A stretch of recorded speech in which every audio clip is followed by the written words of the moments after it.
The folks at Wellness Shade did a great job putting this together. It's about blood pressure guidelines and how they keep changing. It seems like the goalposts continue to move. As a person who suffers from white coat syndrome, I can completely relate to the complications associated with these changes. And it's one of those things that makes you go, let's take a look and get right into it.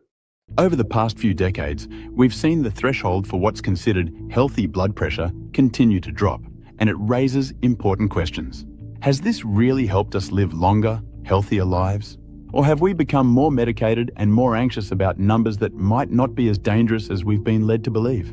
Let's take a step back and look at how blood pressure guidelines have evolved since the 1970s.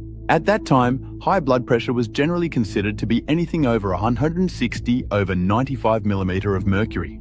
Fast forward to today, and the latest guidelines have brought that number down to 120 over 80 millimeter of mercury. Now, millions more people fall under the category of hypertensive. What's behind this constant tightening of the belt on blood pressure? Are we really saving more lives? Or have we just created a society where a bigger chunk of the population is now considered sick? Back in the 1970s, the medical community viewed blood pressure quite differently than high blood pressure. What doctors call hypertension was considered a serious issue, but it wasn't diagnosed as frequently. If you had a systolic reading, the top number of 160, or a diastolic reading, the bottom number of 95, you were considered hypertensive. At the time, the focus was on the most severe cases, and people with moderately elevated numbers were often told to exercise, lose weight, or eat less salt. By the 1990s, the threshold for diagnosing high blood pressure had dropped to 140 over 90 millimeters of mercury. This became the standard cutoff for many years. At this point, millions more people were considered to have hypertension. The reasoning was clear. Data suggested that lowering blood pressure, even by a few points, could reduce the risk of heart attacks and strokes. But did lowering the threshold actually make us healthier? Or did it just put more people on lifelong medications? The guidelines shifted again in 2017, when the American College of Cardiology and the American Heart Association made a dramatic change. Suddenly, blood pressure readings of 120 over 80 millimeters of mercury or higher were considered high, which meant that nearly half of all American adults now fell under the hypertensive category. Just like that, millions more were added to the list of people who might need medications to manage their blood pressure. But what does that say about the accuracy of the science behind these numbers? Are these new guidelines truly reflective of what's best for the population, or are they influenced by other interests? When the new 120 over 80 guideline was introduced, it was based on data that suggested lower blood pressure could reduce the risk of cardiovascular events like heart attacks and strokes.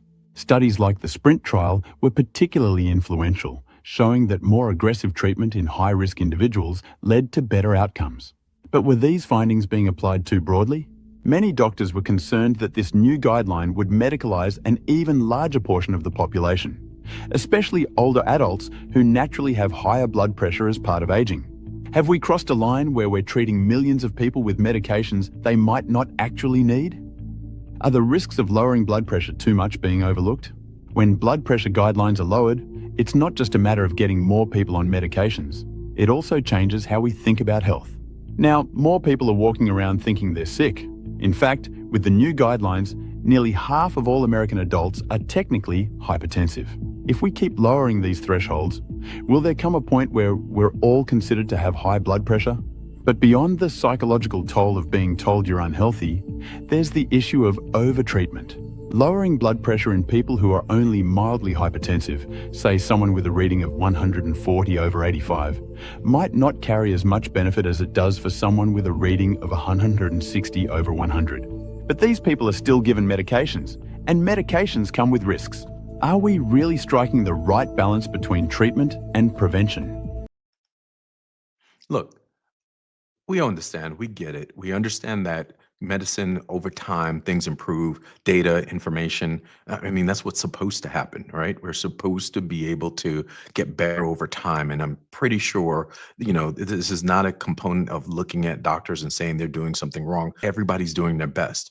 But while we're doing our best, we have to make sure that we're not necessarily going down a hole or going down a direction that is a hole, right? And that hole being reliance on medication only.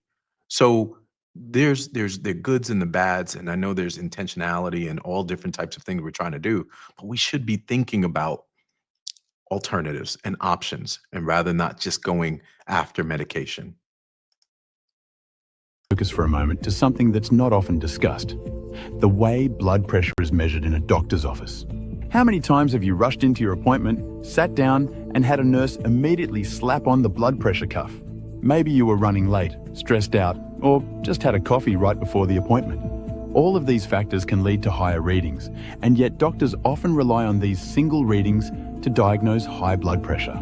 In reality, blood pressure can fluctuate throughout the day, depending on a variety of factors like stress, sleep, and physical activity. Even something as simple as how you're sitting during the test can affect the result. If your arm isn't supported, or if your feet aren't flat on the floor, it can give a falsely high reading.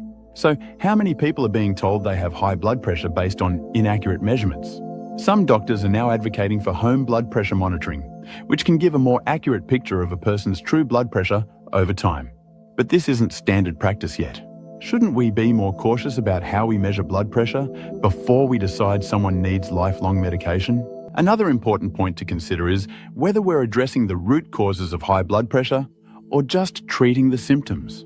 For many people, lifestyle changes like improving diet, exercising regularly, reducing stress, and quitting smoking can make a big difference.